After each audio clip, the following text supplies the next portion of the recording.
This podcast features adults using adult language. Viewer discretion is advised. Hey everyone, welcome to Homebrewed. We are already a month into this. That's crazy. We finally bringing on our fourth player. Welcome Stephen Partridge of the Misadventurers fame. Will be joining us as you guys are about to meet his character, so I won't spoil it.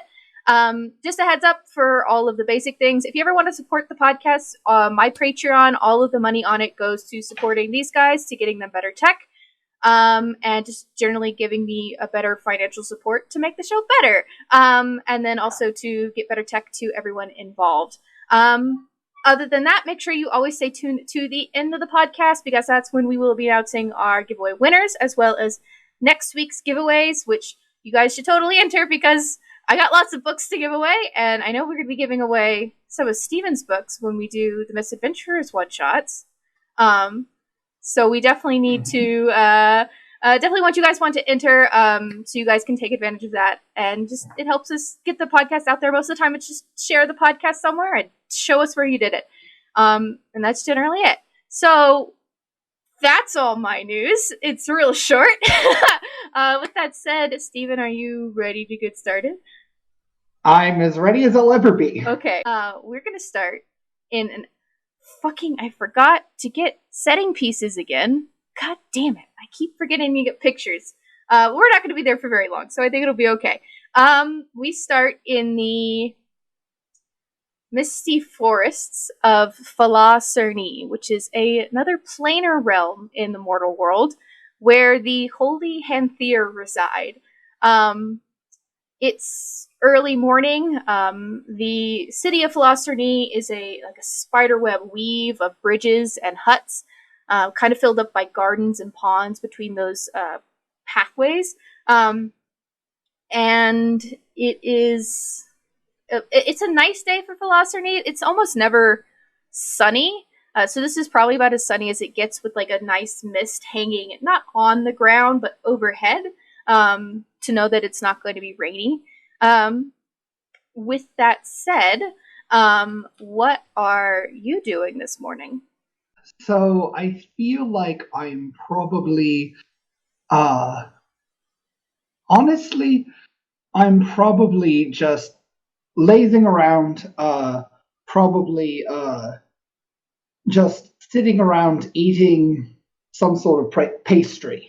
Okay. In town or out of town? Definitely out of town. Okay. So out on the forest edge, there are a number of mountains. The mountains in Fala Cerny rise in really sheer outcrops, to the point that some Hanthier speculate that there are floating islands beyond the normal steppes where the Hanthier typically reside, and their hearts are farmed. Farmed is not the right word. Where like the heart ranches are, and they care for their hearts. So out in these forests, they're tall trees that are older than really any record of even the Hanthier, who lived for centuries. Gigantic oaks with deep emerald green and tealish leaves that kind of just cover and leave the forest in shade, with the exception of that wispy mist that just kind of protrudes the entire valley that Fala Cerny is. So with a pastry in hand, you are out in the forest enjoying the early morning. Considering you are a Hanthier who has been chosen to train as a world walker, it's safe to say you are probably avoiding some kind of practice right now, yes? Oh, absolutely. Fantastic. Okay. So dodging practice and out in the fields, you don't really expect anyone to find you. Would you roll a perception check for me? All right. Let me see what my perception is on here. All right, it's +4. So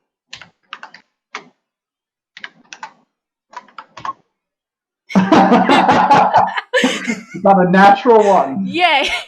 Great start. So that donut, or I guess you didn't say it was a donut, but that pastry is just real good.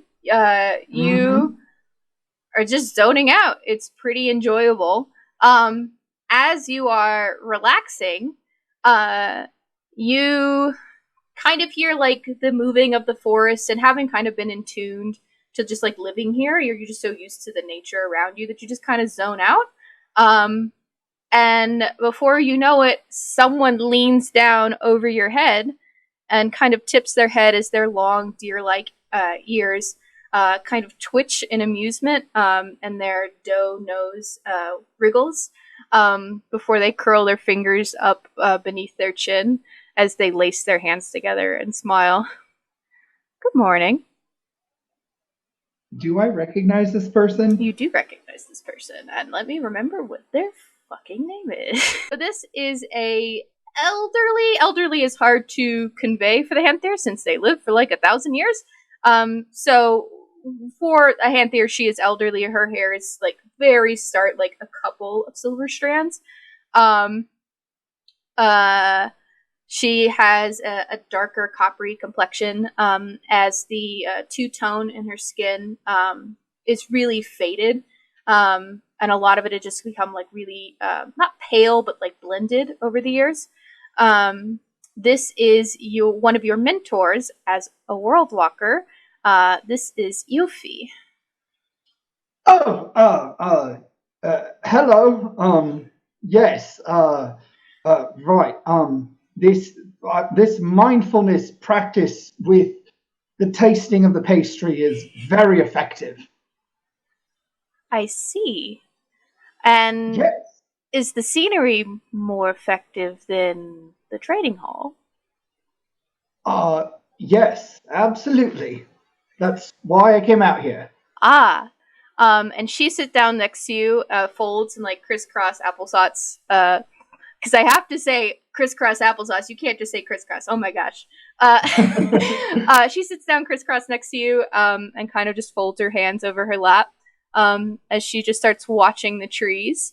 And she says, I remember being reluctant to participate in... Well, it was so new then. Can't imagine it's gotten easier. So, pastries. Can I ask what's your preferences? Oh, jelly. Would have been a nice trading motivation if... and she kind of chuckles and fishes around in her pocket for a second. And when she pulls her hand out, she holds something up in her palm and she extends it to you. And it is a small key. It is bronze, but not rusted, but it's definitely old. It's got like chips and scratches in it. And she hands it and sets it in your palm. And she asks, do you know what this is? The key. Very astute. What can it do? Sit there in your palm. Always the wisest of our kin, aren't you? I like to think so. What can a key do, Brysa? Not much outside of a hand. Can you make a perception check for me real quick? Let's see if I can do any better than a natural one. 16. Super. Okay. So she's having this conversation with you. At first you're just kind of like following along, like this is just a conversation. This is Yuffie. I know her. And as she's prodding you, you are expecting to hear something to the line of definitely Bry, because that is the base name. But the last half of Hanthier names after the apostrophe, as you know, is a indication of station. And up until now, you had been known as Bry App for apprentice. So when Yuffie says Brysa, that catches your attention because that is an exclusive rank for the current World Walker. So, I'm sorry, what? So she folds her fingers in her hand, and she says, "What does a key do, Raisa?" No, you got my name wrong. It's Bryant. Ah, well, I think the speaker would have other intentions for that. The speaker doesn't want me. He wants one of them back there, the brave one, or the smart one. Oh, not me. I thought the same thing when I was chosen. Brysa, this is a noble task that you've been mantled with. What task? What have I been mantled with? The speaker has chosen you in their magnanimous wisdom to send you to the mortal world, and you will serve as the world walker for this generation of mortals. The world walker. Mm-hmm. Me. Yes. Me. Indeed. That doesn't add up.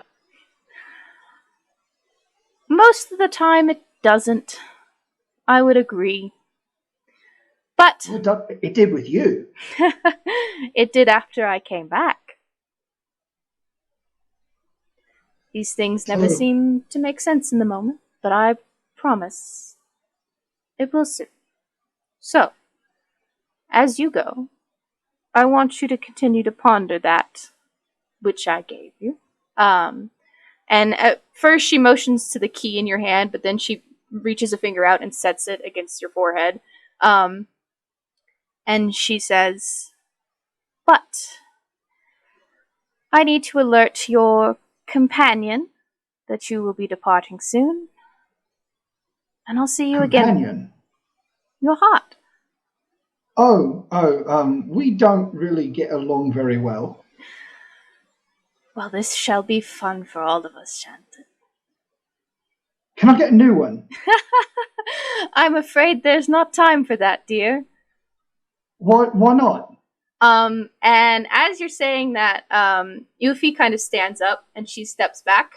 And you start to feel the mist condensed and come down the leaves and the trees behind you as the knit that forms the mesh of the worlds slowly, stitch by stitch, fades apart into a wreath of mist until there is a gash between reality behind you.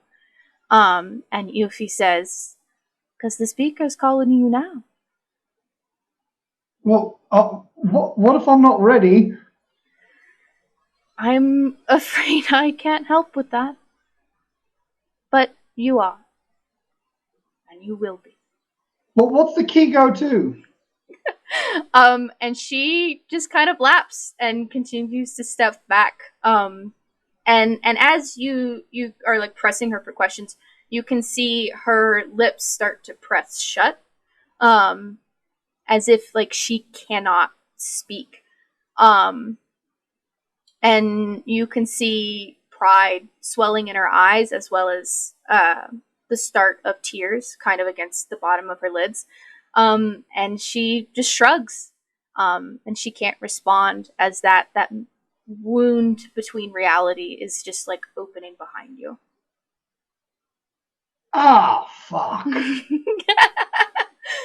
And so with that, the mist just kind of like coils around you. And just wraps, and suddenly it's like being undone and redone, and your body just like turns to mist and then to matter and mist and matter, and over again, undoing and redoing perfectly and painlessly, but not naturally every time as you are pulled away, and then you're somewhere. And the stench of peat and jungle matter condenses in a pool of marsh as wide brown, rich brown wood trees stand around you, and an overhang of thick jungle roots and vines wrap around in like a net of vinage overhead in this marshy jungle that you've landed in. Not very far away, you can see the flicker of a campfire. And you have appeared in the mortal world. Huh. It's darker than I would have expected. I mean, maybe that's what they need help with. Huh. Campfire, though. Well, I suppose if I'm supposed to do this, I might as well do it proper. Go introduce myself. After all, they're supposed to love me, right? Okay. So as you approach the campfire, you start to see hung from the roots to kind of use as like a backing. You see like tension. Oh my gosh, I can't speak. Fuck. Tents. There we fucking go. And like shelters, kind of hung between these really thick, big roots. On this, not quite firm, but definitely firmer than a lot of the ground around, marsh. And around this campfire, you see on a number of fallen logs about 5, 6 different individuals, just kind of sitting there tending their fire. And as you approach, are you being stealthy or are you just being brazen, walking right up? Oh no, I brazenly walk into the campsite. Hello, mortal world, your world walker has arrived. Okay. Roll a persuasion check for me. Okay, I am not great at these.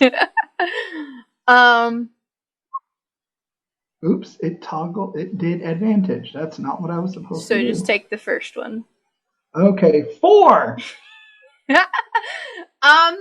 So you don't know much about the people you just walked up on. Most of them appear to be human, first glance.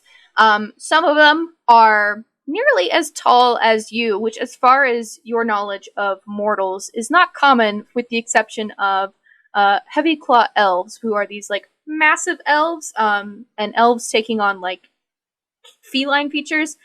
These are taking on the features of a tiger. A lot of them will have black stripes against their already darker complexion, and they all have very slit orange eyes, and all 6 sets have now turned to you. And they kind of look between each other. One of them scoffs, and turns to another and says, "The fuck is this fella up to?" And one of the heavy claw elves sets a hand on the guy who spoke's shoulder, and he smirks and he says, "The World Walker, eh?" Yeah. That's awful interesting. Come here to convert us? No, I was thinking along the lines of being showered with praise and gifts. See, I like that idea. And he stands up to his full 7.5 feet height, which is, I don't know, how tall is Brysa? He is 7'7". Okay, so he's pretty even to you. And he cracks his fingers. And he says, I think the Holy Seat wouldn't mind an offering of a false Hanthea, And at that, you see the other individuals at this camp kind of stand up and smirk. And they are, without really hiding it, armed. And that heavy claw elf looks you in the eye and says, "Now, I thought I heard that you were peaceful folks. So, why don't we do this peacefully and you come with us. Anybody got a pastry? Afraid you're a little far from civilization, friend. But there's someone who might pay to have you back. And we're gonna cut it there, and we're gonna get everyone else to hop on. Well then let's get started. Okay. So a recap. Last time, we were all together. Eleanor, Vitani, and Nathan were helping escort one of Thuron's tax collectors to the village of Quenamweu. On the way, you guys were attacked by a pack of Daholes, which after successfully either defeating or distracting, you managed to defeat. You guys found your way to an abandoned hunter's cabin alongside the road, where you spent the night kind of getting better and recovering and taking care of, in particular, one of Choi's horses who was injured along the way. It is morning as you guys got back on the road, recovered and mended, as it were. So with that said, it is about 9 o'clock as you guys roll into the outer farm patties that surround Quenamweu. You're not in town yet, but you're coming up on the farmlands that surround the village. And within a hour or so are riding through this like marshy pathway or roads between these outer patties. You guys approach the village of Quenamweu, and I am going to pull up a picture. Should be on stream in a second for you, Emilie. Of this rural little farming town. It is not that big, and it's kind of a dead end as far as trails go. Or as roads go. So, upon approaching, you are between, like, a more traditional, not traditional, but, like, not rice paddy fields and rice paddy fields, on either side of the road. And at the, center, before you hit the kind of, like, town proper, of this little village, you can see a small, pavilion with a large withered tree growing up out of the center of it. I'm going to turn to Troy and say, right, where do we need to go? And Choi kind of pulls the cart up by this mini marketplace around that stone pavilion at the center, and she says, well, I need to speak to the and she like blinks for a second because I also blinked for a second. I need to speak to the patriarch and matriarch of the village. They're like the elders here. They're supposed to run the taxes. And she just kind of fidgets and she says, you're not, can I come with you? I mean, I shouldn't leave the horses alone, but I'm kind of nervous about, being by myself. Yeah, I'll go with you. Okay. Well, I don't know where they are. I guess we can just start knocking on doors? I suppose it's as good a plan as any. Okay, well, you guys are the bodyguards, I guess is the best way to put it. Where should we start? But I guess where seems like the safest place to go? Let's go counterclockwise.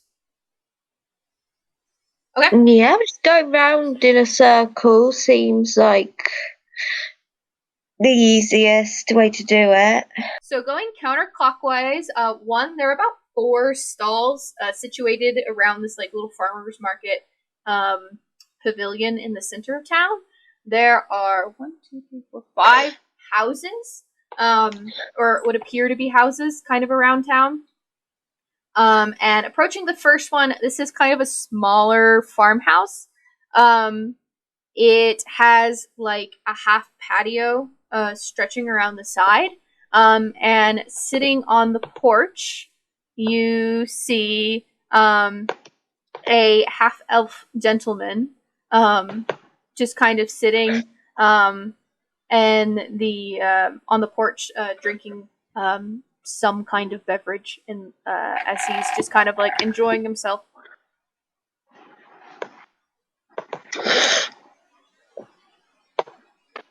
Hi. So as you introduce yourself, he kind of wakes up, he cracks an eye. He asks, he kind of looks at you kind of curious at first, and then let me roll a dice. Nope. He gives your group an up down before he nods his head and he says, "Well, howdy. How can I help y'all with? What can I help y'all with?"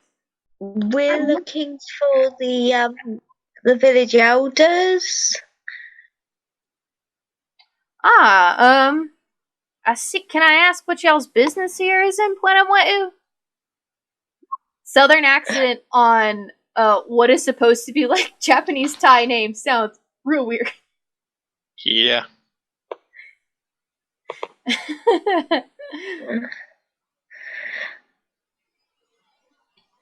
So, what can I help y'all with? What brings y'all to town? Here for patriarchy and matriarchy. Well, I heard that y'all need to speak to our elders, but like, why?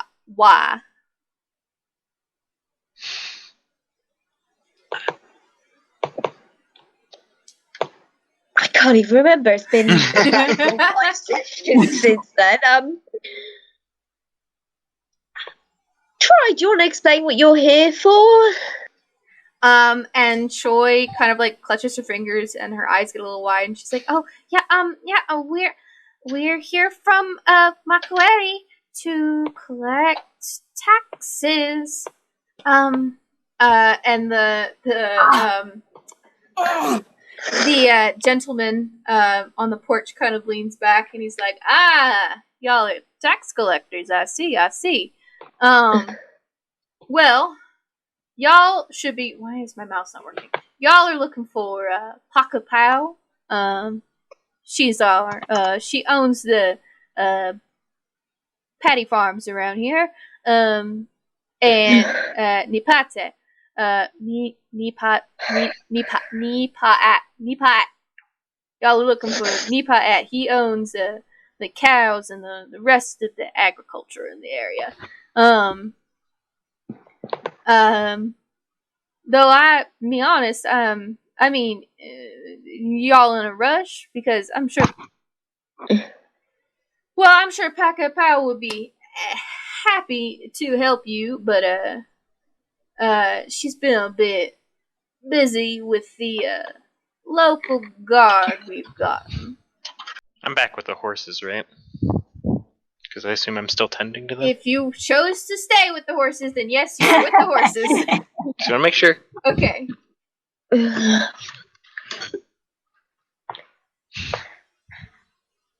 I can show you the Pakapao, but like I don't know if she's gonna be open to talking taxes.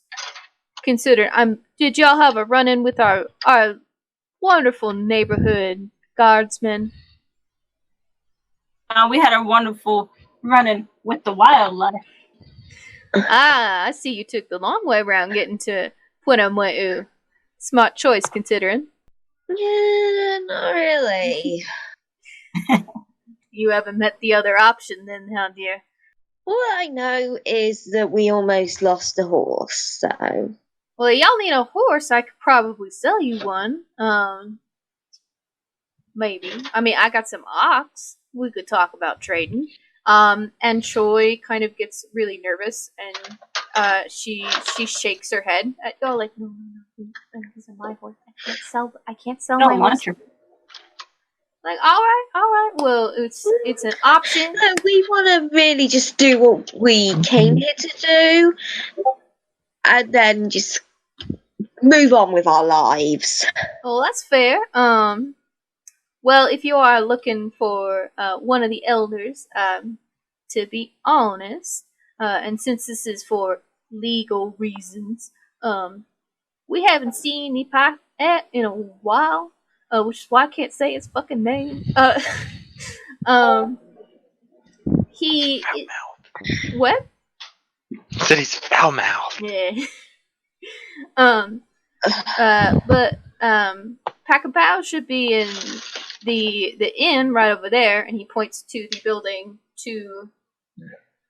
Let me orient myself. It would currently be to your right, to the right of this building. So continuing on your counterclockwise route, it is the next building.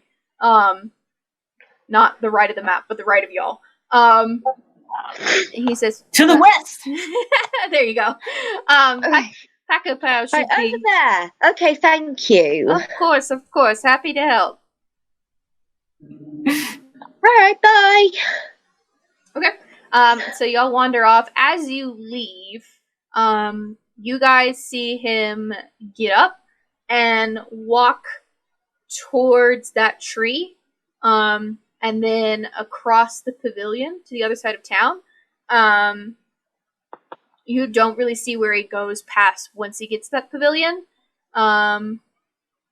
excluding Nathan, who isn't paying attention. So you don't see. Well, Nathan, are you looking? Do you notice anyone? Are you watching the pavilion while you're hanging out with the horses?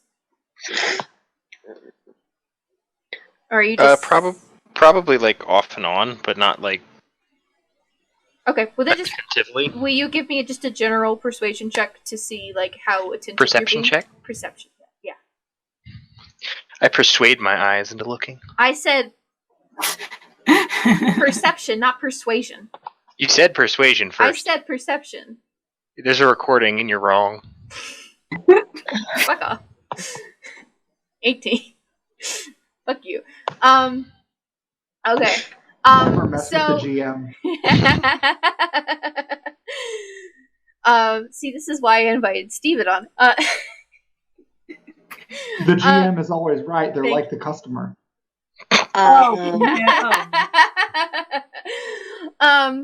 So I've worked retail. The customer is an idiot.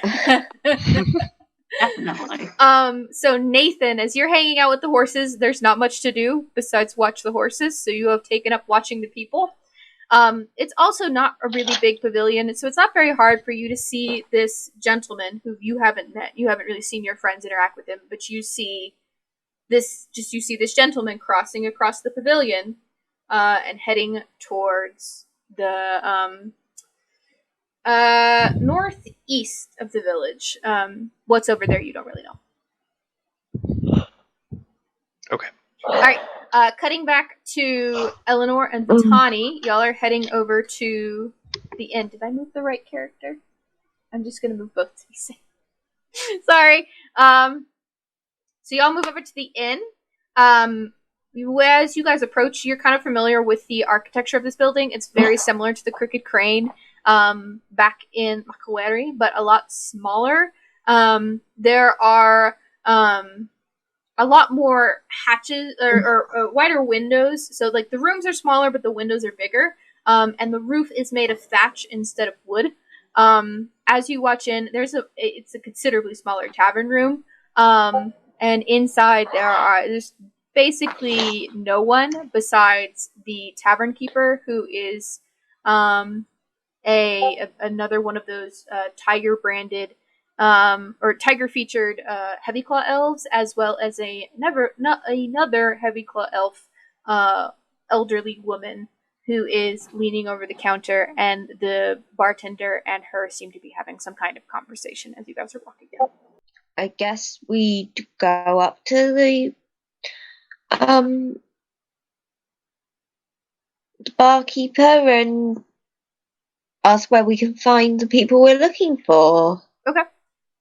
So as you guys walk up towards the bar, you see the two of them like pull apart in their conversation, as the barkeeper turns to you with not necessarily a happy face, but it's definitely forced customer service kind of smile. And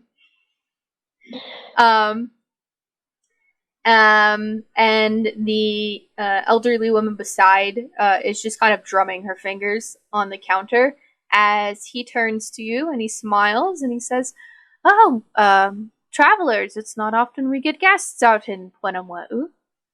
What can I help you with? Rooms, food? What do you need?" You cut out. We're looking for the village elders. At that, you see the elderly woman continuing to drum her fingers, and she says, "Well, you only have one of them right now." Sorry? You only have one of them right now. Which one? Me. Oh, thank God. Oh yeah, this elderly woman is like, I'm the village elder. And as she is continuing, she just continues drumming her fingers. She says, "Can I ask what you need of me?" That would be for Troy to answer. And Choi, who is looking not too pleased, like semi-hiding behind you, Vitani, because you are probably the taller of the two. She kind of leans out and she's, miss, we needed, the taxes, from you. At that, this elderly woman, like, slams her fist down on the counter and she says, "What spirit made you think that we could pay taxes when we are being raided by bandits?"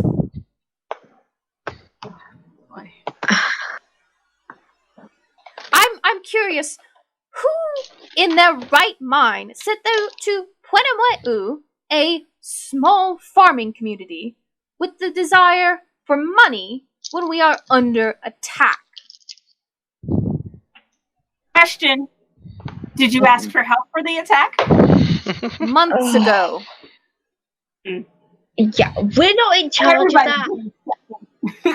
She's just here to do her job. We're just here to make sure she gets here alive. We have barely gotten here alive, so just shut up! Make an intimidation check, please. That was the best thing ever. 13. 13? Okay. So she's just done with today, okay? Well, this is a new day. You guys slept since you guys were attacked. Okay, I'm done with this week. There we go. This elderly woman kind of rocks back. She presses her palm flat against the counter. You can see her fingers kind of curl in, and her face is simmering. But she levels her expression at you. And she just kind of, she doesn't nod or acknowledge, but you could tell she stops. And then after a really prolonged minute, she turns to Choi and says, "I cannot, in good faith, with the continued prosperity of this community, pay you any kind of fee or tax at the moment until the threat on my village has been resolved." And Choi kind of just fidgets with her fingers and she's like, "Well, you could have called the Watchers." "I did call the Watchers. Now, it appears you have a band of armed mercenaries. Could this not solve both of our problems?" And Choi kind of looks between Eleanor Vitani and she just kind of like looks at y'all like inquisitively about that.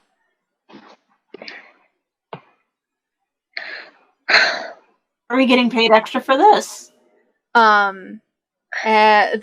Choi gets like really nervous and clammy, and the elderly woman just says, I can't promise you anything, but I will send a recommendation to whoever hired you that you should be compensated, preferably by the Watchers for doing their damn job. I know, we did our job before and we didn't get paid. That sounds about right, to be honest, considering that they haven't been here.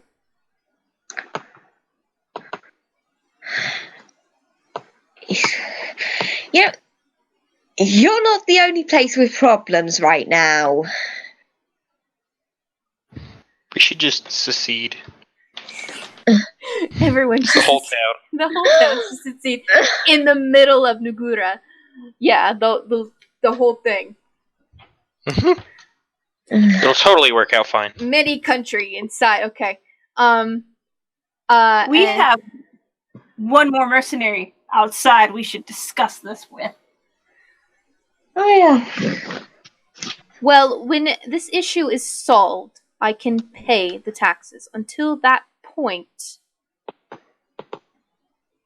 my town does not have the funds to pay anything outside of our own pairs. Okay. Alright, come on, let's go find Nathan. Okay. So y'all leave? Yep.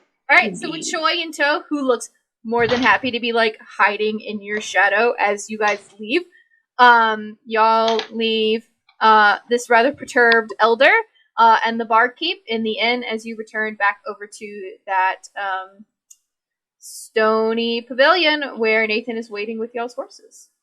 Look around for Nathan, I suppose. Okay. Nathan's pretty easy to spot considering he has a really big covered wagon and 2 horses standing next to him.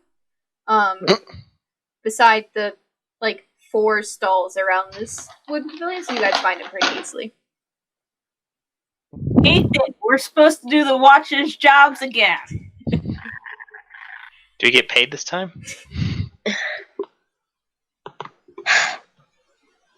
I doubt it. So, the same as last time? But if we don't do their jobs, then Troy doesn't get paid, and then we don't get paid at all.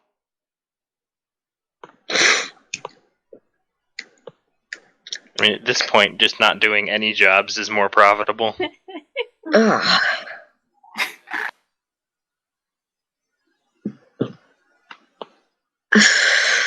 Okay, what are you guys doing?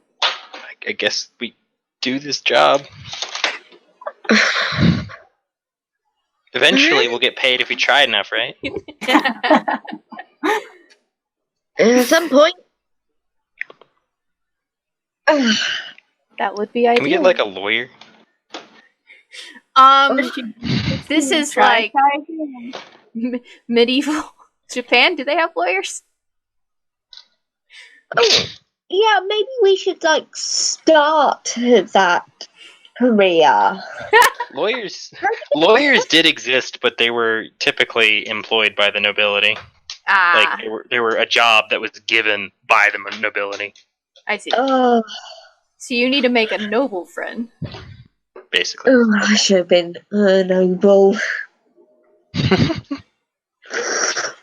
Only someone was a noble. That'd be real convenient if that was anyone's backstory. Yeah, I wish I could make the choice to be a noble too. That was exactly where my mind went. Oh no, someone's background is a noble, but I don't want to spoil it. Let me just get reborn to different parents real quick. Yeah. Oh. Isn't that my background? Yes. You're not. Of course it is. Oh, yeah. I didn't want to say anything. Because I didn't want to give it away if you didn't want to say anything. But there is a noble among them, so. Just remembering, I feel like my thing is downstairs. Oh no! The notebook I wrote my story in is at work because I was writing on cash and forgot it when I left. What? Oh. Well, they insist on sticking me on cash every day, so I'm like, I'm gonna bring my notebook and write my story because cash is terrible. I was like, that seems like a really horrible plan to write your story. Oh, you thought you were writing it on dollar bills. I was like, why would you do that? That's terrible. No. That's an expensive story. There you go. Yeah. That's why she's a noble. She needs to make up that cash. Oh no. Okay, so what are you guys doing? I'd say help the town out. Okay. So what are you doing? Judgment on anyone who doesn't want to. Okay. So what are you guys doing to achieve that goal? Guess we should ask. As we just go kill bandits? Let's just go out into the road and kill anyone who looks minorly intimidating. I thought this was a good party. Yes. Hey, looking bad was a crime in some countries. I don't know. It's not like the crazy lady gave us much information to go by. We should probably go back and ask. Or you want to do that? I don't know what she looks like. I didn't see her. Choi blanches at that question. She's like, I can watch the horses. I'm just messing with you. I'll go ask. That's not. Oh, you're not very nice. I will head back to the inn to gather some information. Bene. Okay. So returning to the inn, grumpy old lady's still there. As you walk in, the elderly woman, is anyone coming with Vitani, or is it just Vitani? Send Vitani in alone, because I can't deal with her. Okay. So Vitani, you come striding in alone. Did you think your friends were following, or did you just go headlong right in? I just go ahead along. All right, so brazenly, thinking your friends are coming to back you up, just walk right back up to that counter, sit down next to her, and she just kind of quirks an eyebrow at you and says, "Did you deliberate something?" Yes. Wonderful. What is it? We decided, but we're going to need some information. Oh, of course. Of course. Where to start? And the bartender kind of scoffs, and he says, well, you might want to find who's our mole. That might help. Oh, joy. See, Punamu'u ain't too big a town, but, someone has been, tipping off when folks come in, and then those folks don't come back. Not too pleasant for my business, so I'm going to say that rules me out. I'm going to say it rules out, She's instantly suspect number one. I'm going to say it rules out, Pakapau here, considering she is an elder and would like all of this to be gone. Of The older course. you are, the more suspicious you are. You're not there, Nathan. My character wouldn't think this. Okay. You just mean Tegan now. Breaking characters makes snarky comment. He kind of shrugs. He says, I don't mean to raise suspicions, but Paco Pau and I have been the leaders in trying to get the Watchers here to deal with this. There are some dissenting voices on that, and considering most of us here are family, it's not too easy to mistrust family or investigate them honestly. Statistically most likely to be hurt by someone you know. Why are we not just asking Tegan to go deal with her? Not Nathan, Tegan. We just need to open a dimension. My goo. I'm just full of it. So what you're saying is you need me to figure out the mole discreetly. Considering they have a camp somewhere around here that comes in with more numbers than I think one of you, at least two of you, there are three of you can handle, might be best to not let them know you're on your way. Ugh. Can do. But wouldn't it just benefit us to try and fight the bandits? Because even if we kill the mole, it's not like the bandits will stop raiding. Tegan? It's a valid question! Tegan, he said there are too many for you to fight. Well, maybe we can pick them off. There we I don't know. Okay. Well, you could just do what my mum always told me to do with bullies. You find the ugliest, meanest one, and you punch them in the face, and the rest should stop. That does actually work. It just gets you in trouble, but it's worth a try. Okay. I feel like there's some subtext about picking the ugly one. With that though, the innkeeper kind of shrugs and he turns to Paco Pao. He says, "Do you have anything else for them?" And Paco Pao, who is still like visibly perturbed about this entire situation, she just kind of shakes her head. She says, "No, I would like my husband back. That would be nice. There are at least 7 of them. I don't know. They all look the damn same. Have 7 husbands? Oh, the bandits. 7 husbands would be nice too, dear, but bandits, yes. I need you to go collect my 7 husbands. This is your new quest." Once you collect all of them, they combine to make a super husband. I think that's the plot of Raw. What? Was find all of Raw's parts and put them back together, and then... Yeah, No, but I don't not think Raw, his individual Set. parts were also, like, people that were marryable. I don't know. I think those were just literal body parts. You're right. I mean, you could marry those, but that'd be kind of weird. Probably not legally binding. Probably not. Probably not, no. But Paco Pao shrugs. She says, that's all I have. I don't know. Just kill them. Dead would be nice. I don't care about alive. Dead. Dead men, please. Kill them dead. Yes. Okay. People die when they are killed. Hey, Very specific. overlay to the others. Thank you. I suppose perhaps when I've had a drink I can say it properly. Until then, find my damn husband.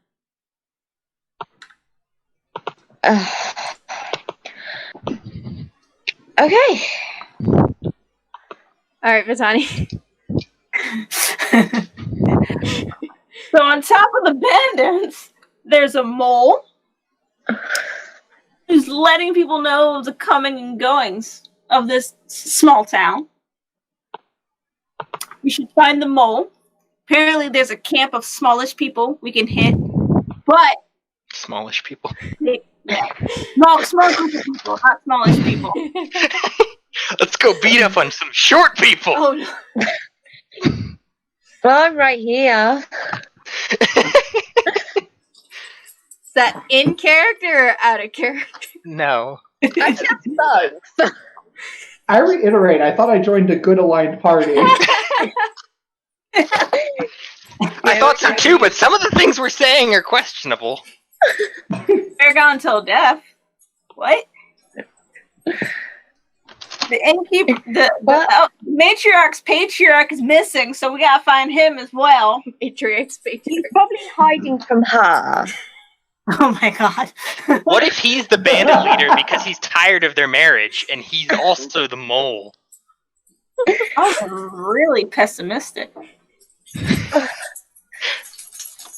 That's what I would do if I was DMing. I feel like Emilie's right. Y'all don't know. You haven't found the bandits. Let me make some changes to my notes, though. Bandit camp is too much for the three of us. So, sneak and snipe would work better. Maybe we could recruit more people? That too. Guaranteed there's some disgruntled people in this town that won't mind taking some heads and names. Okay, where are y'all looking? I'm just looking around. Wondering if someone will just pop up and say, I'll kill the bandits. I'm Spartacus.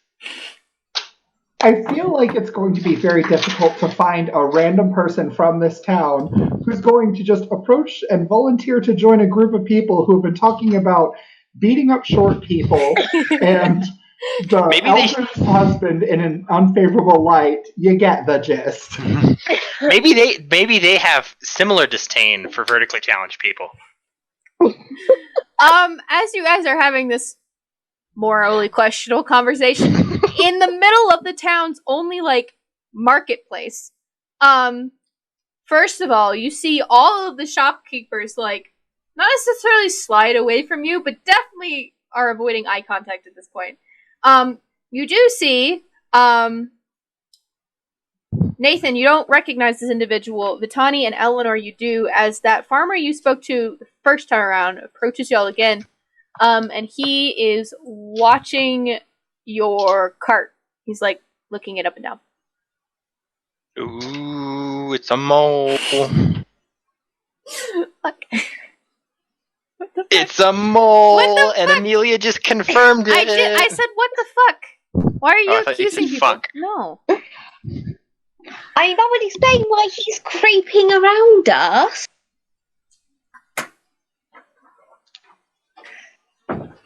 Tegan just came in and gave me a batarang? What the fuck? A what? Batarang. A batarang. A weapon of choice by Batman. Oh! Fucking gave it away, Tegan. What did I give away? My identity. Anyway, I don't know. I mean, he's checking out our goods. Can we help you? He kind of blinks and looks over at you and he says, "Oh, no, it's a nice cart. I mean, if y'all are tax collectors like y'all said, some kind of safe on there?"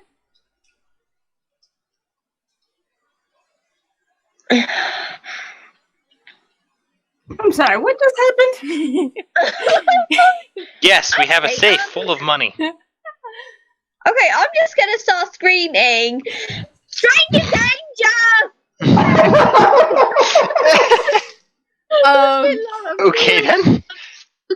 He gets kind of wigged out and takes a step away from y'all, before turning to the three adults by the cart, and he says, "Y'all normally bring kids on tax collecting jobs?"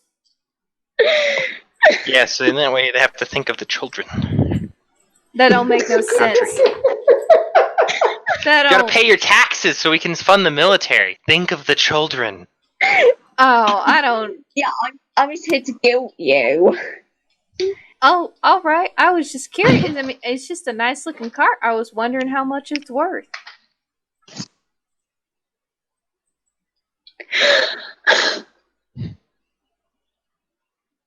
Compliments carts.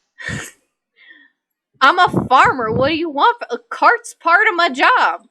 I didn't say that. Everything I say isn't my character. Because you're not clarifying what's your character voice. I'll tell you when I say it.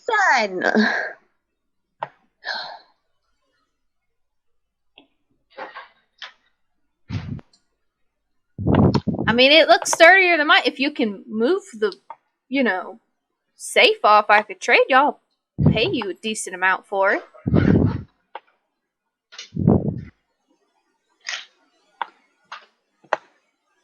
don't we need it for, like, transportation of taxes?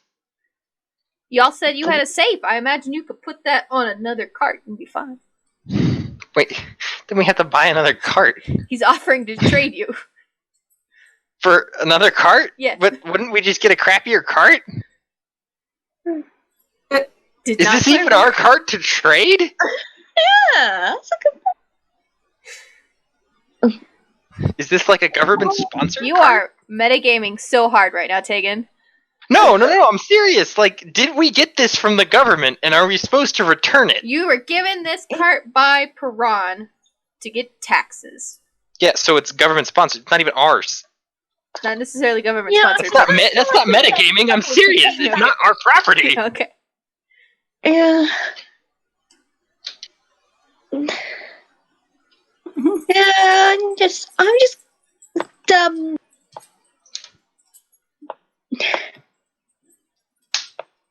yeah. I was gonna say to him, "We're not interested. Leave us alone." And he holds up his hand after you have been screaming, and he says, "Sweetie, I was talking to the adults." Ooh. Oh my. You got dissed. Get him, Eleanor, get him. He even called you sweetie. I'm just gonna pull out my knife. What the fuck? So why did you draw your knife at the defenseless farmer? Because he called me a kid. You are a kid. So? Leave us alone. It's creepy. Did you actually pull out the knife? Okay, maybe pulling out a knife is a step too far. I won't do it. Okay. Just I'm a just step. saying, it's creepy. This is why I don't talk to kids, because they just pull knives on me all the time.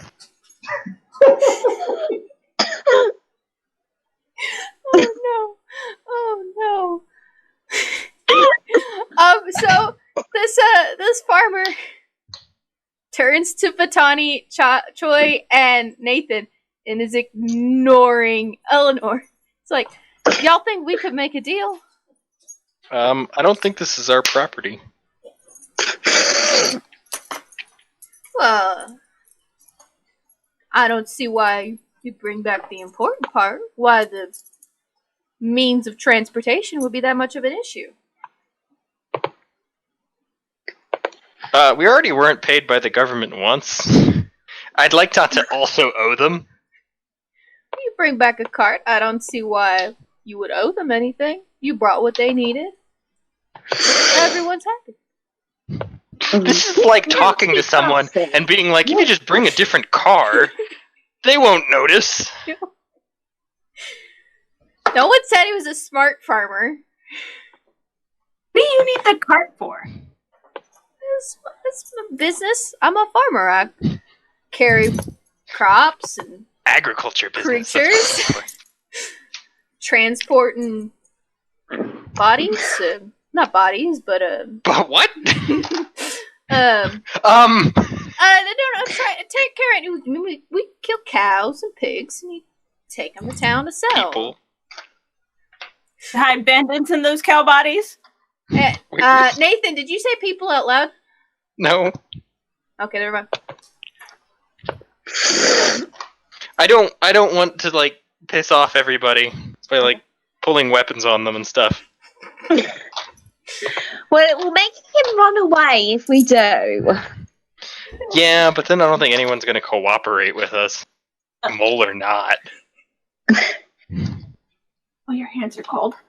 Because I'm drinking cranberry juice. Okay.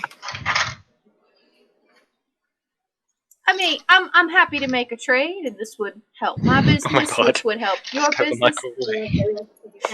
You have not told him no. You've just been snarky. No, we are not trading our cart. No.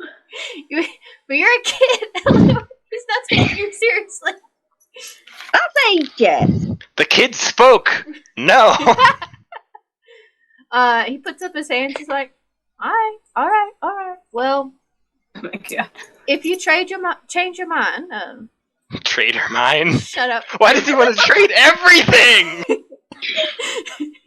No, we don't want to Stop trade. it. Slip of the tongue. Slip of the tongue. But if you'd like to look at what I had to offer and change your mind, that home back over there belongs to my brother-in-law and has some business that he'd like to do with you if you're interested. And he points to a house to the northeast of town. I guess we should start asking people around about what they know. Okay. Where do you want to start? I don't know. This gentleman who's still kind of standing in front of you and about to leave, or somewhere else? No, we're not trading with you. By the way, are you a trader? How direct of you. Have you sold out your community? No, I'm not asking him. Okay. Where are y'all going then? I already suspect him, though. Okay.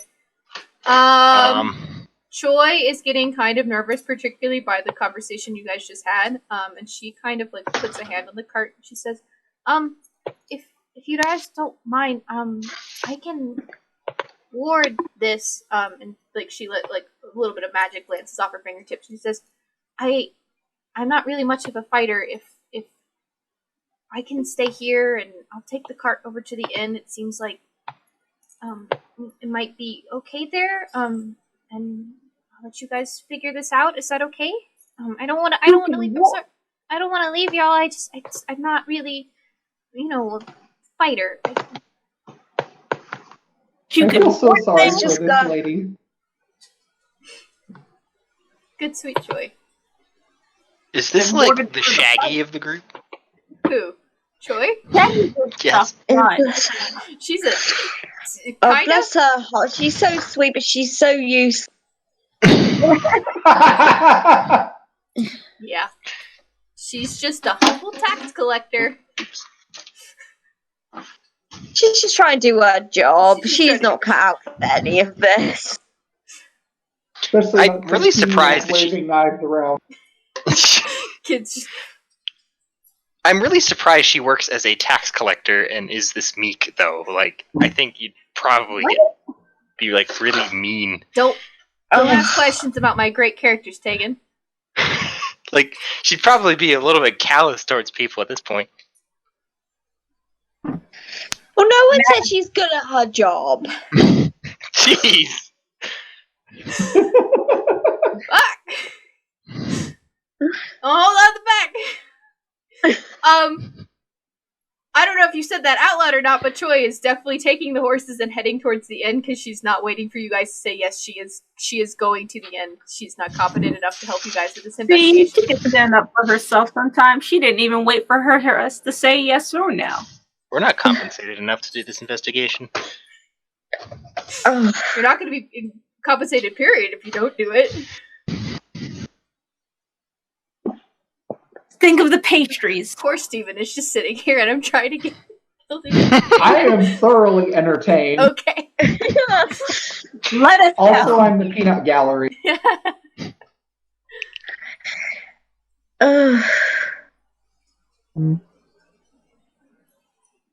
I think it was really the line about people run away when you pull a knife on them was what did it.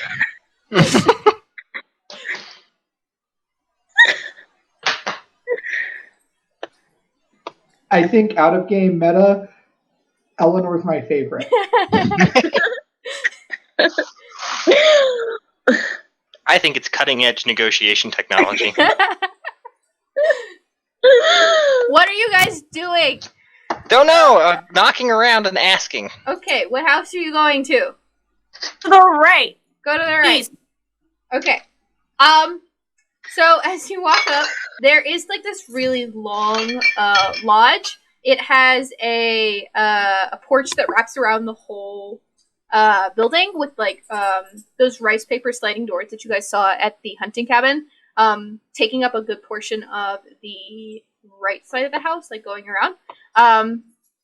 As you guys approach, there's no one outside. There is one like wooden door that is like right in front of the stairs up onto this porch, but there doesn't appear to be anyone at the house.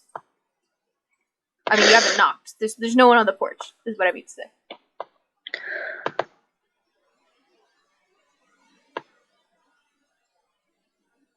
I guess we knock then. Okay. So knocking on the door, no one immediately comes. A second time, and you see down the porch. What you hear one of the doors slide open real quick, and a head leans out. And you see this younger, and like she's definitely still gonna be tall because she's one of the heavy claw elves, so she's still really big. But like she appears to be younger because she's not nearly 7 foot tall. And she kind of leans her head out, and she smiles, and then she comes out, bright-eyed, with like her long pointed ears kind of pivoting a little bit in interest as she like kind of half skips up to y'all. She says, "Hi there, hi, can I help you with?" This is a 5 foot tall child. Is that a 5 foot tall child? Yes. But is she gonna pull a knife out? Me.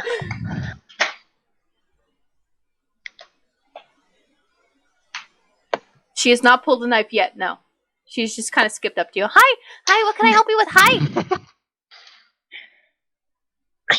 What are we looking for again? What part are we looking for? You are We're looking just for bandits. Help. Oh, right, help. Yes. Your parents' home. No, they're working right now. I'm here, folding terrible. laundry and Supposed to say your doing parents are in the laundry. And I'm doing dishes, and I'm definitely not, and she kind of pauses for a second. She's like, I'm definitely doing all my chores right now. I'm being super good. You don't,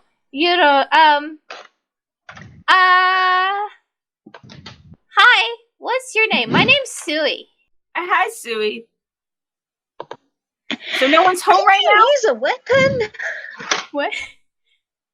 Can you use a weapon? Can I know how to swing, a frying pan, and I hurt my brother real bad once doing that. But, no. Why would I? I'm a kid. Her brother home? Well, you see, we have a kid that can. What? Our kid is better than you. I'm kidding. I'm not saying that. No. My, C is out, he is working too, I'm running the house because I'm in charge right now. So that means you have to do what I say. I'm pretty sure this is a terrible idea, and his parents need to be chained for it. What? Sorry, you cut out. I was just saying, the parents made a terrible decision, leaving this child at home alone. This is a small family community. What are they worried about? The bandits that have been attacking? That's fair. The mole? The mole? The mole. They don't know who that is. What if the child? The mole could show up and be like, "Are your parents Child's home?" mole. The kid will be like, "No, they're not." Please, rob us. Yeah, why are you murdering me?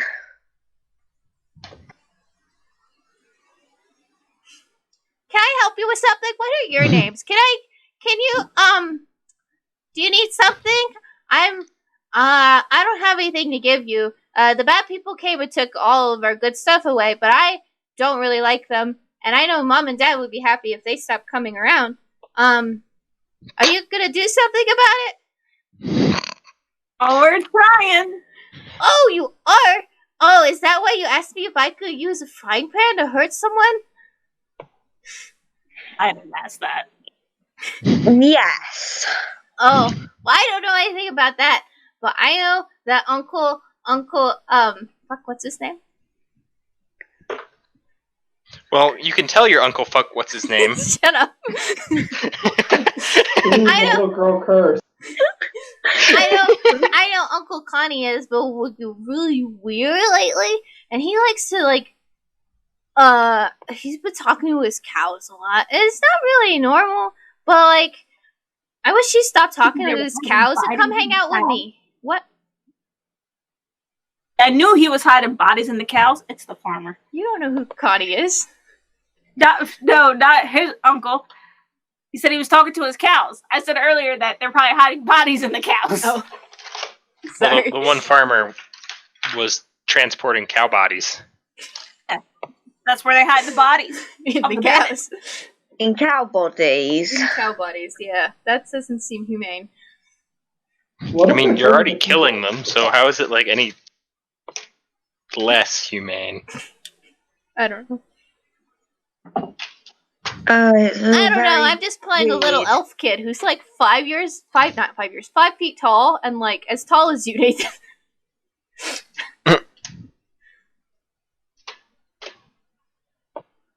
Well, thank you, little one, who's not so little, for your help.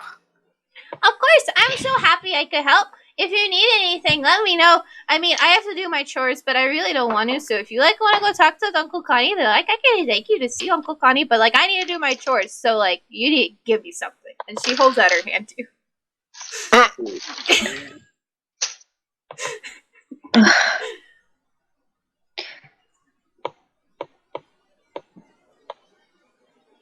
Okay. I mean, people sounds rather suspicious, but this child sounds like she needs a nap. 5 foot tall child needs a nap. Yes. That's just the definition of all adult humans. Fair.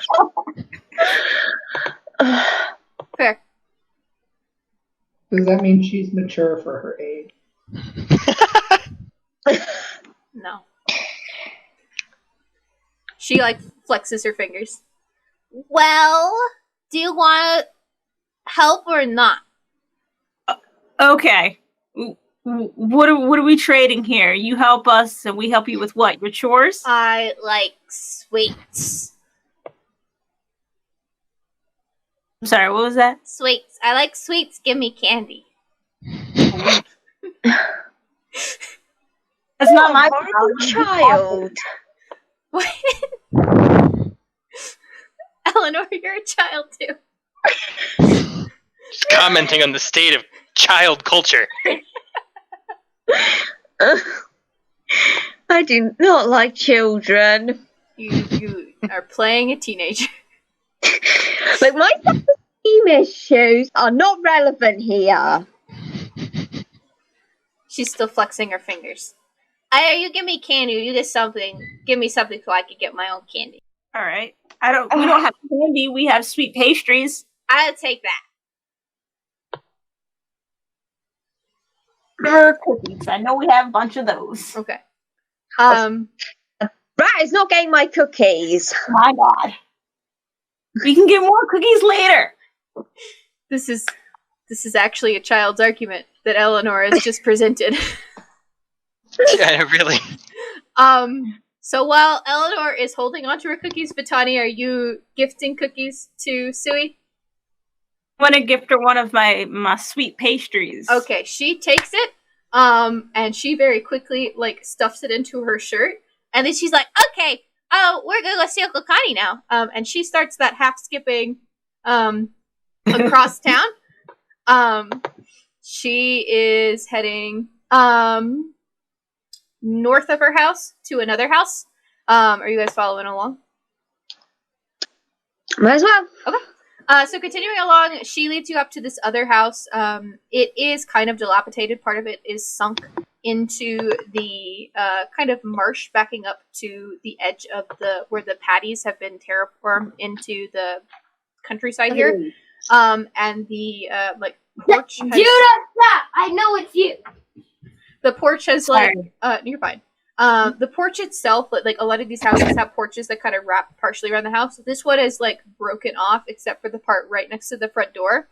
And almost expertly, again, for a 5 foot tall child, it is not that hard. Sui hops up onto the dilapidated part of the porch and walks along it, pretending to balance. And she kind of comes up to the door as you guys, I would assume, go up the safe way, or do you follow behind Sui on the not safe way up the porch? I'm gonna go up the safe way. Okay. Yeah, I'm going to a safe Safeway. way. Okay. So as you guys meet back up with her, she kind of looks over her shoulder. She's like, "You guys are scaredy cats," and then knocks on the door. I hate this child. So Sui just starts knocking on the door like consistently for like a solid minute. Does not stop. Rapid fire knocking on the door. Just keep going. No one's gonna answering. annoy him into coming out. After a few minutes, she stops and she like shakes her heads off and she like kisses it for a second. She turns to you and she's like, that's not normal. Maybe he's talking to his cows. Do you want to go find out? Yeah, Okay, we'll go talk to the cows. And she, leads you back around the porch again. As she leads you around the house on the porch, you reach that part where it's like fallen apart. She like hops off the stairs and splashes into the mud. 5-foot tall child. So it's a big splash before she continues skipping across to a barn behind the house. And as she gets closer, she cups her hands to her mouth and she's like, Uncle Connie! Uncle Connie! And goes into the barn. What are you guys doing? Following her, I guess. Okay. Alright. Alright, so as you walk in, Sui is kind of leading y'all through. And she slows down from her skip and she kind of is walking backwards. And she's like, so I kind of lied. Because Uncle Connie's not that weird for talking to his cows, because I've talked to one of his cows. It's kind of, he's friendly. Do you want to meet him? Is he real? Yeah, he's real. Where is he? He's over this way. And she like beckons with her hand, and then she walks over to one of like, because she walks over to this like what would probably be a tack room, or just like a supply room. Normally you would think that these kinds of rooms would be open so firemen's hands can like come up, but this one has like a really heavy padlock on the door. And Sui presses her ear to the door, and she's like, "Hey, Mister Talking Cow, are you in there?" And at that point, Brysa, you hear a voice on the other side of the door. For the last time, I'm not a talking cow. That's real funny. Why would there be not a talking cow in a barn? I don't know. Okay, there's a talking cow. Well, I have to say that if you're typical of the younglings here, this is why the speaker sent me. This is why the speaker sent me. So she turns back to Vitani, Nathan, and Eleanor. She's like, "See, he's real funny, but he's nice. I mean, I haven't seen him, but he's gotta be what kind of creep? What wouldn't it be? It's gotta be a talking cow. What else would you hide in a barn?" Could be a talking horse. Not a talking horse. It's a talking something. No, really, I hadn't noticed. So that's probably the closest any of you have come. We've established it talks. It has a name. Do you care to share it? Brysa.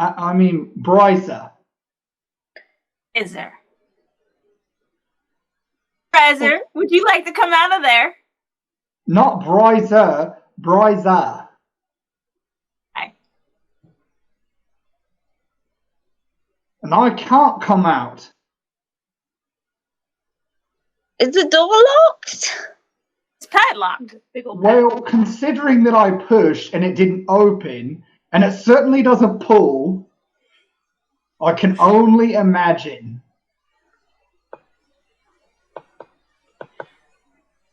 So, you know what I have for this? Lockpicks. Okay. Roll to see if you can open the door.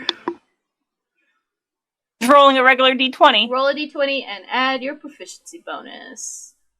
Sorry, add my what? Proficiency bonus. Proficiency. And dex, right? Dex for thieves' tools. Or is it just proficiency bonus? I think it's dex and proficiency. Okay, so yeah, add your dex modifier and your proficiency bonus to your roll. Okay, okay. There's my dexterity. I don't have proficiency. Your proficiency will be a +2. You'll just add a +2 on it. Okay. Here, d20. Yeah.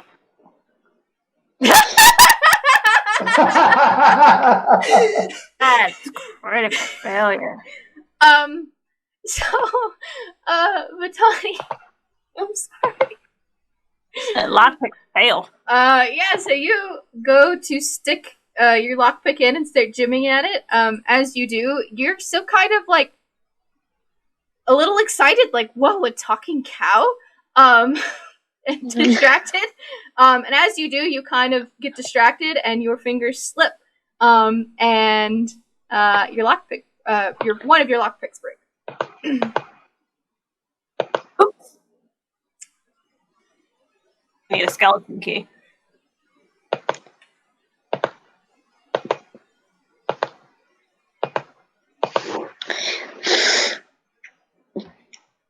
Maybe we could just hit it with a rock. I could go get my frying pan. Do you think that would help? Emilie! I could do that. I could do that. And then Stewie, without waiting, just runs off to go get her frying pan. Please tell me that was her going to get her frying pan. Yeah. Thank God. Her voice was grating on my every nerve. Right? Oh. How long have you been stuck in here with that talking to you? How long does it feel, or how long has it been? How long has it been? I About a week. don't even know. How long has it been, DM? Make an insight check to see if you can tell. All right, I will click my character sheet, and I will go to Insight, and I will click Insight, and I got a 14. 14. All right. It's been about a week. I need to get out my tiny Tina voice. Fuck. It's been a week. A week of that. Jesus Christ. Who's he? I try again. Or are we waiting for the frying pan? You can try. No, please try again.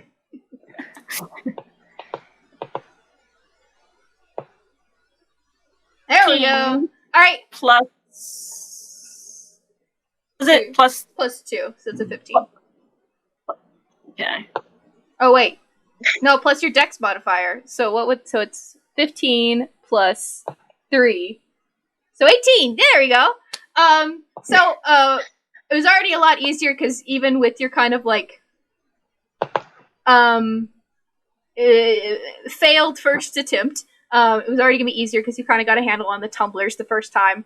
So now, like, knowing what you're doing and concentrating pretty easily, you find and click all the tumblers, and with a satisfying the lock drops, and you spin it open and pull it off the door, and it is unlocked. So I guess we open the door. Okay. So with a hand on the handle and the lock satisfyingly on the ground, you guys pull the door open, and Steven, do you want to tell them what they see? So you see a dude who's 7'7", and he has this like brown skin and dark brown hair. He's really, really tall. Not super buff. He's kind of lean actually, and he's wearing these. It looks like he took green cloth and just wrapped it into a shirt, and like he has these green baggy pants and sandals, and he looks fairly normal except for the fact that he has like this layer of fur over his whole skin, I guess, and he has the fur grows really thick around his mouth and chin and is like mussy because it hasn't been groomed properly in a while. And he has antlers budding from his head and very deer-like features on his face and deer-like ears. It's not a talking cow. No. Well, that certainly took long enough. I need everyone to roll, except for Bryce. I need everyone to roll a religion check. Didn't check. Religion check, yes. Okay. 18. Woo, that's good. 1. Oh, I was like, I didn't get a 1 again, did I? Oh, and now I got a 17. So despite the fact that I think Tegan is the only person, or Nathan is the only character who practices the spoken truth, does not recognize the Hanthier in front of him. Both Vitani and Eleanor, however, you have heard both from your lives before you were where you were, or you started being adventurers, or in Eleanor's case, when you moved to Makawari. You've heard of a sort of chosen one, according to the spoken truth, which is like the main religion in this world. You've heard of these like chosen ones who are sent and kind of like guide and aid peace, and they appear as these like deer-like creatures that call themselves the Hanthier. And based on the descriptions that you both had from your schooling, you recognize this individual as a Hanthier. Nathan, on the other hand, you're like, oh, this is another heavy claw elf. Or actually, you might think this is a big talking cow. I'm not positive with the one. Probably not the second one. Okay, so you just think it's another heavy claw elf. Yeah. Well, that took long enough, didn't it? Ow. Am I just like chilling, like I can stand up and exit? Yeah, you've just been locked in this chamber, but they gave you stuff to like relieve yourself. Okay. Suppose they All figured right. that'd be a larger mess, and they had the barn. All right. I will stand up, walk out of this portion of the barn, duck under the door. Well, this barn is probably pretty tall because the locals are also 7 foot something. So. Okay. Cool. They're also tall. What's in the water? Well, I really don't know. But whatever it is, they need to do something about it if it's the child is the result of it. Oh, y'all are mean. Well, not this one. This one seems fine. This isn't the one that has that grating voice. I'm glad I did a good job on the kid voice. Put you in there. How do they put you in there? Well, I really don't know. See, I thought they were going to, like, just have me wait there while they got better accommodations, probably with something proper to eat outside of stale bread, and then we go from there, because I was under the impression, at least, that people around here knew who I was. Nathan has got a very blank face as you are talking about being important. No idea. I mean, I didn't necessarily want a parade or anything, but some nice pastries, maybe a fruit basket. I don't know. A cookie? Cookie would be nice. Oh no, you want your cookies now? You have a cookie. You can have cookies. I just didn't want to share them with that annoying child.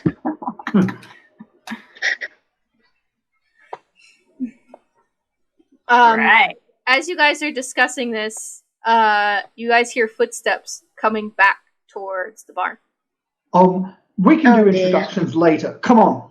And we try to get out of the barn. Okay. Okay, so there are like two entrances to the barn. There's one that goes into the cow pasture, and there's the one that the three of y'all, Vitani, Eleanor, and Nathan, came in. That's like goes back towards the buildings. The footsteps are coming from the village exit. So you guys are gonna head towards the pasture? Yes. Okay. So as you guys are going, are you guys like running, or are you just like walking out? I'm probably letting them keep pace with me. Okay. So as you guys make your way back to the pasture, you hear a voice go, Hey, I found my frying pan, and I found Uncle Connie calling after you as Sui continues to and she's like, Oh, did you leave? Oh, but I found Uncle Connie. And are we in the field? I will say that you guys have made it into the pasture. If you don't want to be spotted by Sui and her Uncle Connie now, I would say make a stealth check to see if you avoid being spotted. No. I'm gonna get spotted watch. Ooh. I got a 15. That's a good start.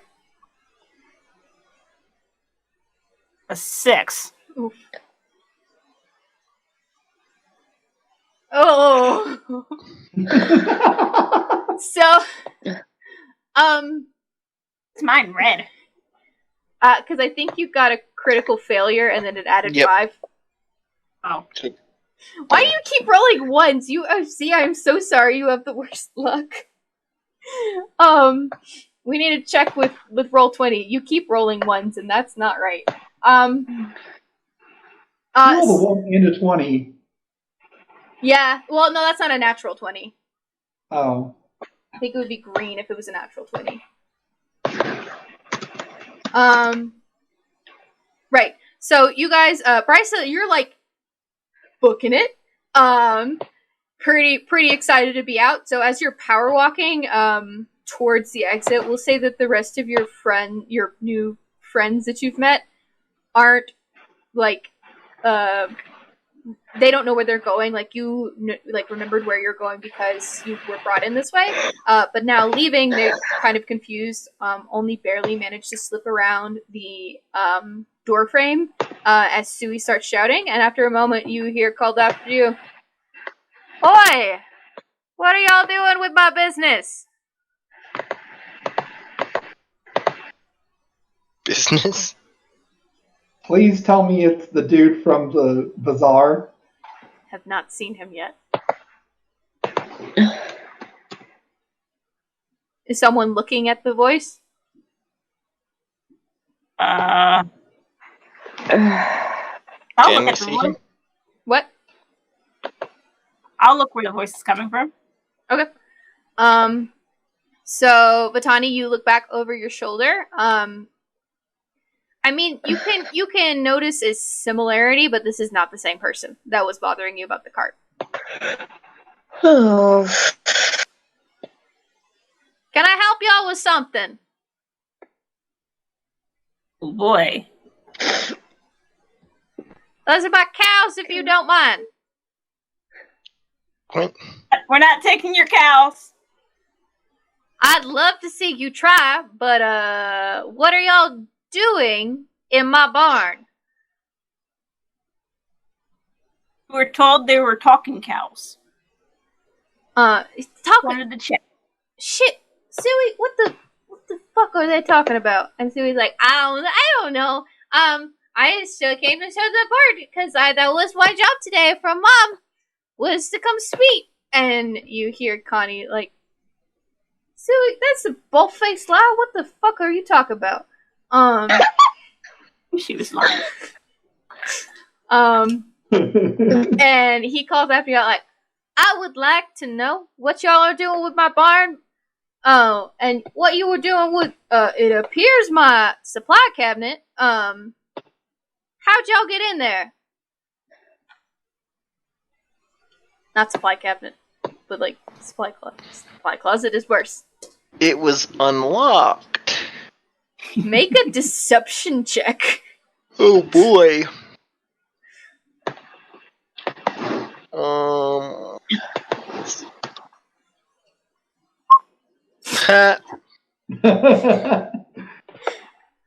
Yeah, I don't believe that. Not one bit. Go look. I'm right here next to it. I was not unlocked when I left it. What the fuck are y'all doing in here? Are you sure though? You like 100% sure? I will go get my bow if y'all do not start giving me honest. He has to go get his bow. Can't we just run away? You don't know where his bow is, so possibly. He has to go get it still. You don't know where it is. Could be in the barn. You know, I'm going to cast the animal thing Animal friendship on a nearby cow. I'm going to tell them to stampede towards Connie. Oh, Jesus. Okay. You're going to kill him? Okay. So with you just like pulling out a few blades of sweetgrass. You coax a cow over, and you're like, "Fucking kill your owner." And then kill, distract. Okay. You tell the cow to stampede. And suddenly, magically charmed, the cow like perks its ears up and moos. And the singular cow that you charmed is now racing at the other cows. And then after one lap, as the rest of the cows are now rushing all of y'all who are standing in front of the barn entrance, there is a stampede coming for all of you, and I need you to make a dexterity check. All four of you. This is a big old herd of cows. Oh, I rolled a dear. 25. There we go. Is it a dexterity save or a dexterity check? Dexterity save. Oh, yeah. Oh, Save. dexterity save. 23. 13. Okay. Collectively, you guys all manage, having seen Eleanor cast the spell, I will say, have the wits enough to dodge out of the way as the herd of cows all come lowing through, and the next thing you hear is Suey screaming top of her lungs, and Connie shouting, "The fuck is happening back there?" And then he's like, "Oh, fuck!" And then you hear just the stampeding of cows and nothing else, as the pasture is now empty. Now is a great time to run away. Yeah, that's the plan. Run! Alright, where you guys head? Away from the town. Further into the marsh? Yep. Okay. Well, in that case, you guys run across this pasture. It's pretty big. Eventually, it crashes back into, or it backs up to, a very slim portion of rice paddies on both sides. Before, Brysa, you've been through here before, when you were initially dragged through by your friends upon landing. You guys make your way through to the back, leaping the fence into the marshes at the back of Pwenemweu. Stumbling into the marsh, you guys have a heading? Well, thank you for helping me. I'm Brysa. I'm kind of a big deal, I guess. And who are all of you? Who do I have to thank? I'm Eleanor. I'm kind of tired. Hello, Nathan. Eleanor. I'm Bettini. I'm just here for the money. Bettini, here for the money. Right. And you said you are? I'm Nathan. Nathan. Hello, nice to meet you. I was going to ask what is wrong with the world, but I feel like I've got a good start. That child. The child, people here are weirdly inhospitable sometimes. Would that be weird for this time period, though? Well, Depends on your culture. I mean, I was under the impression when I showed up that, people were at least going to, want to give me things or something. I mean, I kind of feel the in it for the money bit. Speaking of that, Brysa, besides the clothes on your back and a small pouch that you managed to hide that gift your mentor gave you, you have lost all of your belongings. Oh, fuck. So, apparently, not only have I not been given things, but I've had things taken from me. That's the opposite of what you were expecting. I know, it's very, very frustrating. I will say you do know roughly where they should be. So, here's the question. If we go back and risk facing the child and the other ones, that child though, or do we want to brave it in a deadly swamp? I'll take my chances with the swamp. Poor choice. Yeah, I'm sure one of us can sneak back in and get your stuff at night. His stuff is not in the barn. Mm. Bryce, so you do know where your stuff is, and it is at the camp you stumbled on when you first got here. I think my stuff is actually at a camp. Hey, we need to go to a camp. Oh, well, fantastic. What sort of camp? Full of bandits, apparently. Well, I do think they're bandits, yes. So, alright. Well, I've heard that I'm supposed to get a group together to do something great. I don't really know what it is yet. How would all of you like to become famous?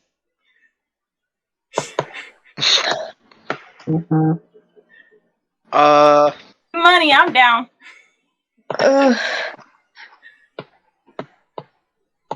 What about you? You're very small. Do you use weapons? I think everyone is small compared to Brysa in this situation, besides maybe Batani. That's true. Eleanor. Yeah, mostly this. Pulls out my knife. Rule 1, never go anywhere without a knife. Yeah, I think mine's back with my stuff. You're really not cut out for this. Well, I mean, when you get bullied as a child, you kind of get used to fighting without weapons. So, I think I can be alright. Yeah, I never quite mastered in fighting without weapons. That's why I carry a knife. I found that the best weapons are tact and diplomacy. And then I raise one fist and say, this is tact. I raise the other fist. This is diplomacy.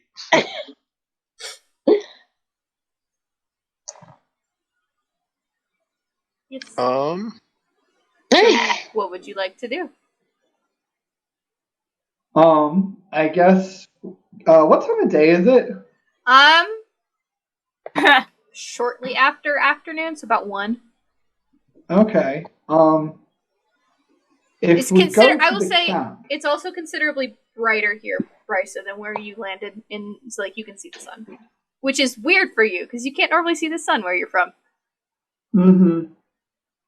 So, we could go to the camp and deal with the problems, but I'm not sure. I've been sitting in a barn for about a week, so I'm fairly well rested at least.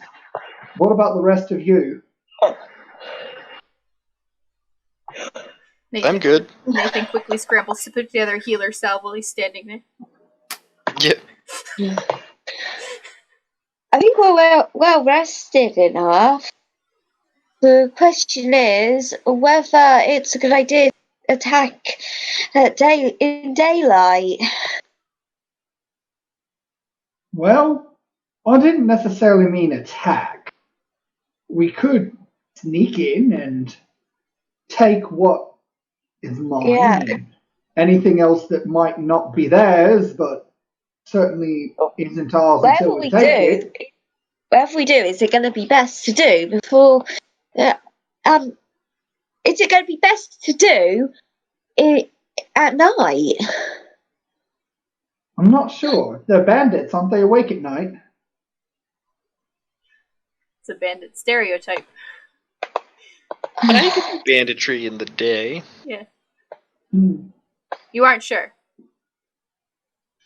Well, either way, we could go and gather some information. Let's find out when the bandits take naps. Best time to sneak in.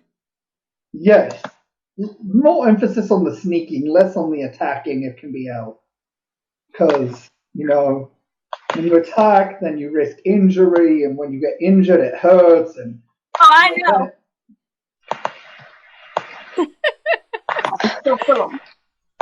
I'm not a huge fan of being hurt. That's fair. Okay. So, where are you guys heading to recon this information? Back toward wherever the camp was? Okay.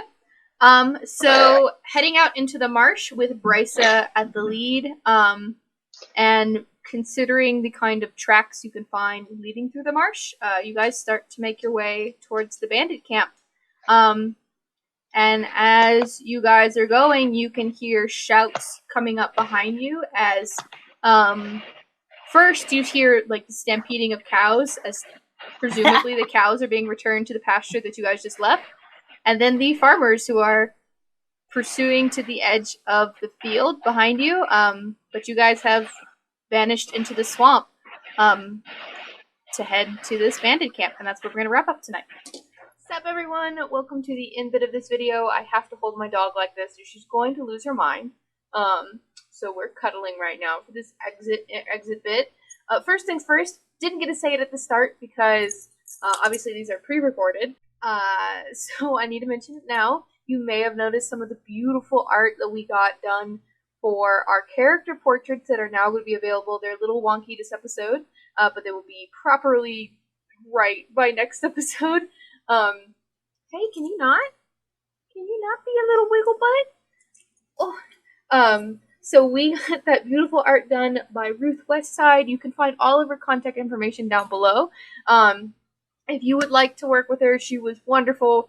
The art, of course, is beautiful, and we cannot be any happier with the outcome. So please, if you like the work, make sure you go check out all of Ruth's stuff and give her a follow, a like, share, everything. Just go support and boost her content. And yeah, we're just beyond happy with it. So thank you again so much, Ruth, for helping us bring these characters to life. It's 4 episodes in now, and Steven's here, and we still haven't given away a copy of my book. I still have so many of these books to give away. Y'all need to enter the contest so you can win free books. It's real easy. So yeah, all you gotta do really is share the podcast anywhere and send us proof that you did it. There's a Google form down below. Go enter the giveaway. We're so excited to be starting. I'm so excited to have Steven on, and I just want to give away a signed hardback copy of my book. Cool. I just want to give it away. Someone sign up for it. hopefully I will finally be able to give away a copy of my book because you guys have been super active and participating with the Star Staple giveaways. So let someone win a copy of my book. I want to give it away. That was a weird voice. Sorry. So yeah, all that is down below. Make sure you go check it out and don't miss on your chance to win a free copy of the book because we're going to be rotating out. Once they finally give away, we'll be able to do some other prize. So I just got to give this book away. Come on.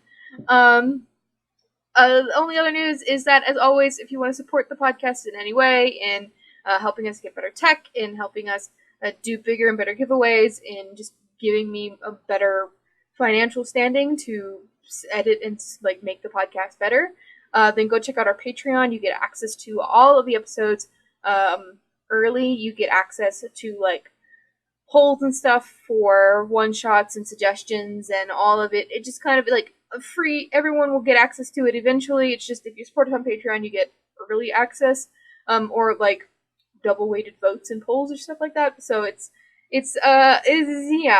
anyway, you get access to all of us, our chat, as well as any guests we are going to have on, as well as just a bunch of other fun content that you should go check it out. Just go do it. So, if you are interested in supporting the podcast, go check out our Patreon. And as always, check out all of our wonderful, all the players, all of their context and like socials and stuff is below. So if you are interested in supporting any of the players, go check out their content down in the description. And with that, we will see you all next time. Bye.